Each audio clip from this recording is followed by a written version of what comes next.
झारखंड से हैं कॉलर रतन तन्हा जी, स्वागत है आपका। जी नमस्कार। नमस्कार सर। जय भारत हकीम साहब। जय हिंद, जय भीम। और आपकी भी जय, रतन रतन रतन वालों की भी जय, रंगीला की भी जय, रतन की भी। जी मेरा मिजाज, शारीरिक मिजाज सर्द है सर। ठीक है सर। और लोगों का विचार है कि मेरा मिजाज गर्म है, लेकिन मैं ये भी बताता हूँ, जब आप देखते कोई श्रोता की बात पर, कोई लिसनर्स की बात पर आप जब भावुक होते हैं तो मैं भी भावुक हो जाता हूँ, मेरी भी आंखें भर आती है। मैं कोई धारावाहिक देखता हूँ तो कोई ऐसा क्षण आता, कोई फिल्म देखता हूँ ऐसा क्षण, तो मेरी आंखें बार बार भर आती है। मैं नहीं जानता कि मेरा असल में मिजाज क्या है। शारीरिक मिजाज तो सर्द है, ये जानता हूँ। जब मौसम चेंज होता है तो मुझे तकलीफ होती है थोड़ी बहुत, सर्दी वगैरह की।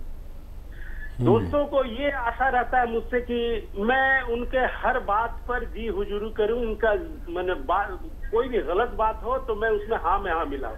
लेकिन मेरा वो मिजाज उस समय गर्म हो जाता है। मैं मुंह ठीक सामने, उनके चेहरे के सामने दो टुक मैं कह देता हूँ कि नहीं ये गलत है। और ये तो अब जाने बता चुका हूँ कि मैं भावुक हूँ अंदर से। तो ये मौसम चेंज हो रहा है सर। मैंने उन्नाव, लिसोड़ा और अलसी और पीपल, इसका 150 के रेशियो से बनाया हुआ है सर। मौसम चेंज हो रहा, मैं खुद के लिए बनाया हूँ और शुरू भी कर चुका हूँ। तो क्या मैं ये जो 450-500 का बनाया हूँ पूरा खुद खा सकता हूँ या बचने पर किसी को दे भी सकता हूँ सर? और दूसरा प्रश्न है सर, मेरा एक हवीज है बचपन का जी, तो वो थोड़ा सा यौन शक्ति वो कह रहा, आज ही फोन आया था रांची से, बोला मैं कुछ कम हो रहा है, तो उसके बारे में कुछ बताइएगा सर। ठीक है। ठीक। हाँ देखिए, मिजाज जो है इंसान का वो उस चीज़ पर निर्भर है कि अगर आप को नज़ला, खांसी, बलगम, छींकें अक्सर आती हैं और जल्दी आप किसी रोग में ग्रस्त हो जाते हैं तो आप सर्द मिजाज हैं, चाहे गुस्सा आपको कितना ही आता हो। तो गुस्से से मिजाज का कोई ताल्लुक़ नहीं है। और समझ लीजिए कि आपको बार बार बलगम, खांसी, छींकें रहती है तो आप ठंडे मिजाज के हैं और आपके अंदर इम्यूनिटी यानी रोग प्रतिरोधक क्षमता कम है। ये तयशुदा बात है यूनानी और आयुर्वेद की। और वो मिजाज का अगर बात करें जो भावुक होने वाली बात है, तो उस मिजाज में आप मुझ जैसे हैं, समझे। ये हमारी दोनों चीज़ें मिलती हैं, इसीलिए हम एक दूसरे को पसंद करते हैं। तो वो मेरा भी हाल है कि मैं बिल्कुल जवान था, फिल्मों का बड़ा शौक़ था, मैं चला गया पिक्चर देखने। इत्तेफाक से मेरे चारों तरफ लड़कियां बैठी हुई थी और मैं अकेला। और वो जो सीन आया, जज्बाती सीन, तो मैं तो इतना बुरी तरह रो रहा था और वो सब लड़कियां मुझ पर हंस रही थी। तो ये हमारा मिजाज है, आपका और हमारा मिजाज मिलता हुआ है। ये बहुत पसंद किया जाता है भगवान की तरफ से। रोने वाली आँख को भगवान बहुत पसंद करता है। और यही आँख अगर अपने रब के आगे रोए तो बहुत, जो चाहो भगवान से मनवा लो। और अगर वक्त ऐसा हो कि रात के 12 बजे के बाद का, जब सब सो चुके हो और आप उठ के सजदे में उससे कुछ जो बातें करोगे, तो उसकी सरगोशियाँ भगवान के यहाँ होती हैं। जो आप यहाँ बोलते हो वहाँ सुनाई देता है। याद रखें आप, ये वो वक्त है जब आप अपने रब से सब कुछ मनवा सकते हो। और खुददार होना बहुत अच्छी बात है। अगर कोई चापलूसी कराना चाहे तो ये मिजाज नहीं है आपका, आप नहीं कर सकते। आप मर जाएंगे, चापलूसी नहीं करेंगे। और एक शेर याद आ रहा है कि नाज है अपनी कच कुलाही पर। कच कुला कहते हैं, पहले वो कुला बांधते थे ना ऐसे, तो वो थोड़ा टेढ़ा होता था, तो उसका एक मतलब होता था कि मैं चापलूस नहीं हूँ, जो टेढ़ा सा बांधते थे। नाज है अपनी कच कुलाही पर, चापलूसी मेरा उसूल नहीं, डूब जाना कबूल है लेकिन मिन्नते ना खुदा कबूल नहीं। मेरे ख्याल से इनके सब सवालों के जवाब दे दिए मैंने। एक सवाल रह गया है, उन्नाव लिसोड़ा अलसी वाला एक नुस्खा बनाया इन्होंने जी, वो आप इस्तेमाल कर सकते हैं, वो इस्तेमाल करिए। किसी को देना हो तो दे भी सकते हैं, फिर दोबारा बना लेना। आपका तो मिजाज है लोगों की खिदमत करना, कितने लोगों को आप अच्छा कर चुके हैं, तो इसको आप इस्तेमाल करें लगातार 4-5 महीने, फिर आपका मिजाज मोतदिल या गर्म हो जाएगा और आप फिर सर्दी के या इन रोगों से जल्दी ग्रस्त नहीं हुआ करेंगे। बिल्कुल। तो रतन जी, जैसा कि आप लोगों की भी मदद करते हैं और अपने आप को भी बेहतर आप रखते हैं, तो सर बहुत जल्दी हम आप तक भी पहुंचेंगे आपके इंटरव्यू के लिए। अगर हम नहीं पहुंच पाए तो हम जूम के ज़रिए भी आपका इंटरव्यू ज़रूर लेंगे। तो सर इंतज़ार करिएगा हमारा, क्योंकि हम उन सभी दर्शकों के यहाँ पहुँचने वाले हैं जो अपना भी ख्याल रखते हैं, अपने परिवार का भी ख्याल रखते हैं, अपने परिवार को उन नुस्खों से सेहतमंद बनाया है जो उन्होंने जाने थे हकीम साहब से, और बहुत सारी लोगों की उन्होंने खिदमत भी की है। और जो हमसे कांटेक्ट नहीं कर पाते हैं तो आप हेल्पलाइन नंबर पे भी अपना कांटेक्ट नंबर, अपने घर का एड्रेस भी वहाँ पे लिखवा सकते हैं। इसी के साथ कुछ और कॉलर्स हैं, बात कर लेते हैं। सुरेंद्र कौर जी हैं पंजाब से, स्वागत है आपका। हाँ जी, नमस्कार जी। नमस्कार मैम। हाँ जी, हकीम जी से बात होगी। जय हिंद, स्वागत है आपका। हाँ जी, नमस्कार जी। हाँ जी वैद जी, मेरा ना मतलब सारी बॉडी में दर्द होता है। पहले हाँ जी, नमस्कार जी।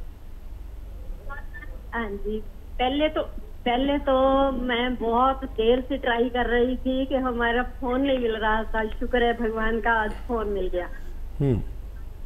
हाँ जी, हाँ जी जी। मेरे दोनों, हाँ जी, दोनों मेरे मोढों में, दोनों कूहनियों में, और मेरे पैर इतने जलते हैं रात को, मतलब सारा दिन, 2-3 साल से। ठीक है, उम्र बताइए अपनी। हाँ जी, मेरे मतलब मैम एज बता दीजिए अपनी। हाँ जी, इतने पैर इतने ज्यादा जलते हैं। उम्र बताइए मैम, उम्र अपनी। हाँ जी, उम्र हमारी है जी 65। ठीक है मैम, 65। ठीक है। हमें लगता है कि आपने कोई नुस्खा हमारा लिया नहीं अभी। तो देखिए, बड़े अच्छे नुस्खे हैं, और कभी कोशिश करें, ट्राई करें, असली जो भी मैं बताऊं असली लें।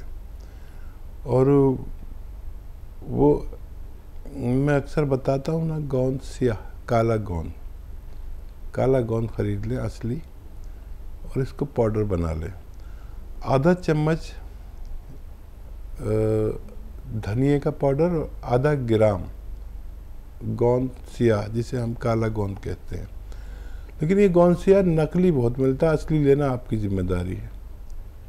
फिर से एक बार दोहराता हूँ, गोंद सियाह यानी काला गोंद आधा ग्राम, और धनिए का पाउडर आधा चम्मच में मिलाकर सुबह नाश्ते के बाद और रात को खाने के बाद कम चर्बी के दूध से या पानी से यूज़ किया करें।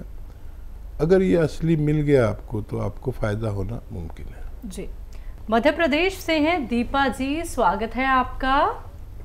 जी दीदी, राधा स्वामी। राधे राधे मैम। दीपा बोल रही हूँ। हाँ जी जी, मैं दीपा बोल रही हूँ। मेरे 2 सवाल हैं दी, प्लीज आप अच्छे से लिख लीजिए। बिल्कुल दी, वो मेरे ना एक जीजा जी के लिए सवाल हैं, क्योंकि मैं उनको किसी कोई नुस्खे बताती रहती हूँ तो बहुत ना फायदे करते हैं, तो वो बोल रहे थे मेरे लिए भी पूछना। तो उसकी ना एज है 51, और ना उनको 15 सालों से शुगर है, लेकिन अब ना उसको ना जैसे सुबह उठते हैं ना तो एकदम इतनी पीड़ा होती है, शरीर में बहुत कमजोरी महसूस होती है, और ना वजन है उसका 88 और उनको शुगर है। तो वो बोल रहे थे मेरे लिए पूछना कि मैं जैसे सुबह उठता हूँ तो बहुत पीड़ा होती है शरीर में और कमजोरी भी बहुत लगती है और वजन भी बढ़ा हुआ है। मैंने कहा ठीक है, मैं अपने सर से पूछूंगी आपके लिए तो वो क्या करें। और दूसरा ना उस प्रेग्नेंट बहू के बारे में पूछूंगी तो उसका ना अभी 8वां महीना चल रहा है, तो वो बोल रही थी जैसे नॉर्मल डिलीवरी हो और उसको ना सर्दी बहुत बनी रहती है, छींके और सुबह शाम बहुत छींकती है और बहुत सर्दी बनी रहती है। और बोल रही थी दीदी मेरे लिए पूछना कि नॉर्मल डिलीवरी कैसे होगी तो मैं उसको अपनाऊं। मैंने कहा ठीक है, मैं पूछ के बता रही हूँ अपने सर से। पहले भी बहुत उनको फायदे हुए हैं तो वो बहुत दिन से बोल रहे मेरे को। जी बस इतना ही राधा स्वामी सर। जी दीपा जी, आपका नंबर ये लिखेंगे हमारे मीडिया कर्मी और आप तक पहुंचेंगे आपका इंटरव्यू लेने। ये एक मुहिम चली है, जो लोग बहुत सेवा करते हैं और बहुत जिन लोगों को फ़ायदा हुआ है उन लोगों ने दूसरों तक फ़ायदा पहुंचाया, तो मीडिया कर्मियों को आपका इंटरव्यू चाहिए तो आप देख लेना। और आप तो बहुत अच्छे हमारे व्यूवर्स में से हैं। आपकी बहू को भी मुझे मालूम है कि उनको रिसाव शुरू हो गया था, ब्लीडिंग शुरू हो गई थी, फिर आपने मुझसे नुस्खा पूछा था, डॉक्टरों ने मना कर दिया था नहीं हो सकता, फिर मैंने नुस्खा बताया था, फिर वो बच्ची अच्छी हो गई थी। मेरी तरफ से प्यार करना उसको और कोशिश करें नॉर्मल डिलीवरी हो। अब जो 9वां महीना लगेगा तो इस बच्ची से सब वो काम कराइए जो नौकरों से कराते हैं आप, यानी झाड़ू पोंछा लगवाना। बच्ची को शायद बुरा ना लगे क्योंकि वो भी मुझे ज़रूर प्रेम करती होगी। और कपड़े धुलवाइए ज़मीन में बैठ के, चाहे आपके यहाँ नौकर चाकर हों, मशीनें हों धोने की, लेकिन उससे कराइए जितना भी उससे हो सके। तो ये 2 काम कराना शुरू कर दीजिए उससे। और जब जो डेट डॉक्टर ने दी हो उसकी, उस डेट पर उसको जो बेकार सा गुड़ नज़र आता ना, काला सा पुराना सा बकवास सा, वो गुड़ घर में रखिए।